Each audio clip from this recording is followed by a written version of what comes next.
You don't need to be from around the neighborhood to have heard of Newton Hill. From its alpine skiing to outdoor aerobics to its famed disc golf course, Newton Hill manages to have activities which brings people from across the state out to it. It's anyone's guess what draws people to the hill. Maybe it's the fact that the hill itself is a contradiction, a place of nature surrounded by the overabundant infrastructure of New England's second largest city. Maybe their motives are one akin to another famous central Massachusetts resident. When writing on why he had ventured out into the wilderness, Henry David Thoreau wrote, "I went to the woods because I wished to live deliberately, to front only the essential facts of life, and see if I could not learn what it had to teach, and not, when I came to die, discover that I had not lived. I did not wish to live what was not life.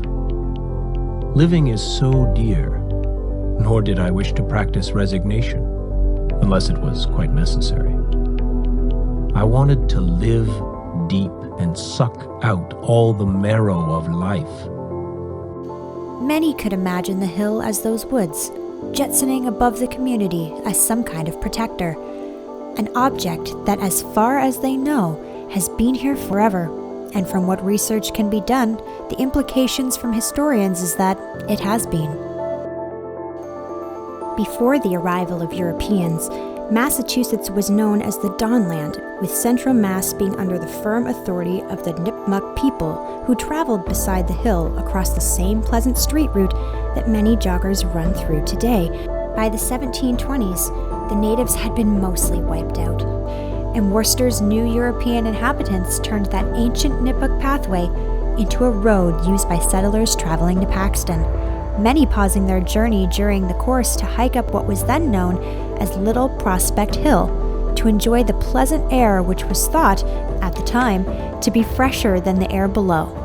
By the 1800s, the land belonged to Rejoice Newton, a farmer turned state senator who is the source of the hill's namesake and who is now buried less than 2 miles away from the hill where his farmhouse once stood. In the aftermath of the Civil War, not many people were concerned about issues of conservation. Figures like Gifford Pinchot, Teddy Roosevelt, and John Muir, who would eventually become the fathers of the modern conservation movement, hadn't even begun their efforts, and the concept of manifest destiny was leveling forests en masse from coast to coast. That was until one man fought to change things. Edward Winslow Lincoln was many things throughout his life. A Harvard-trained lawyer, a writer, but if you asked him, most importantly, a parks commissioner. Lincoln negotiated the sale of Elm Park, buying it from his father, Governor Levi Lincoln Jr., which he soon turned from a swampland which was used to house traveling caravans and circuses into one of America's first public parks. By 1888, Lincoln brokered another sale, buying Newton Hill from John and Hester Wetherell, who named the spot after Hester's father. Throughout the turn of the 20th century, Elm Park was one of the most prestigious green spaces in the country. With a landscaping overhaul done by the famed Olmsted brothers, the reputation of the area only continued to go up, seeing the addition of various monuments such as Memorial Gate for Edward Winslow Lincoln in 1909. A monument to New England settlers in 1929, a World War II memorial, and many other monuments built in between. As the area received its additions, the structures built by the Newton family on was once their farmland began to come down, soon replaced by the acres of trees that turned the once flat hillside into an enclave of wilderness in the middle of a city. With much of Elm Park and Newton Hill's more prominent features being donated by private investors, the city itself didn't play much of a role in its development during this time. That was until 1961, when the city annexed over 20 acres of Newton Hill. Though at the time the action didn't receive significant pushback, it was done in violation of the park's original purpose and zoning laws.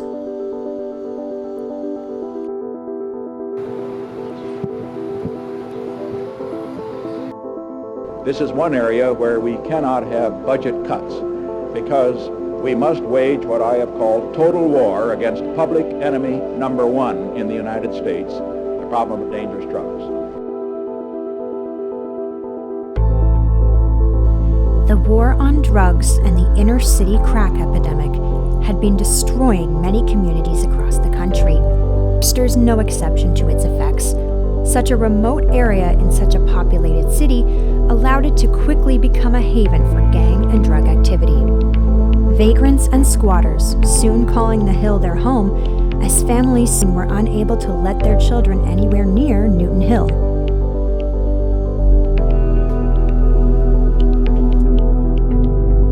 By 2001, the neighborhood had finally had enough. Came together just haphazardly with a common interest in taking back this park. It had become overgrown with vegetation. It hadn't been maintained in well over 50 years. Banding together, they formed Friends of Newton Hill, a group that soon began to organize weekly cleanups of the hill and the recreation of its historic trails that had been in disarray for decades.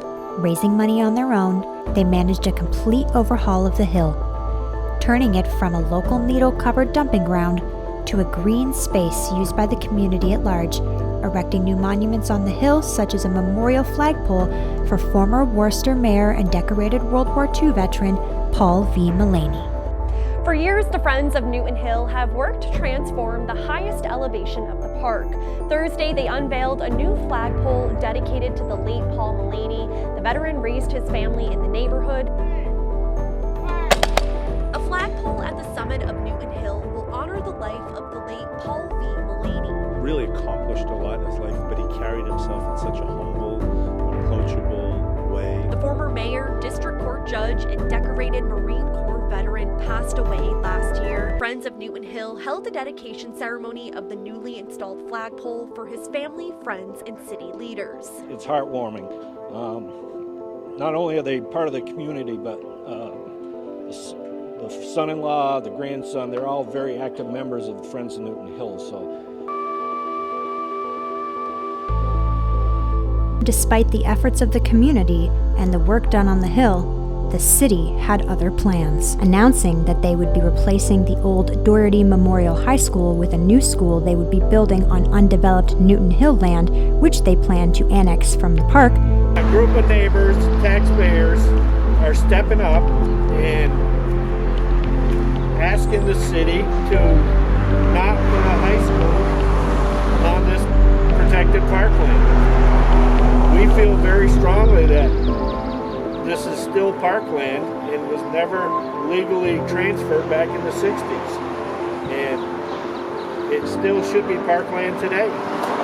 And through the lawsuit, there's evidence of violation of a public trust, violation of a charitable trust. And until the city can document that the land was transferred legally, then we're going to stick with that. Worcester Mayor Joseph Petty makes a public statement about a lawsuit involving construction of a new Doherty Memorial High School. The lawsuit challenges the project infringes on a public park and says Doherty High should have never been built there in the first place. Mayor Petty says the lawsuit contests a 1961 Supreme Judicial Court decree allowing 20 acres of former Newton Hill parkland to be used for school purposes. The mayor says the Worcester City Council and the Worcester School Committee are confident in the city's position and will not be intimidated by the lawsuit. Both the City Council and the School Committee are committed to the timely delivery of a new state-of-the-art high school that the community and the Doherty students desire and deserve.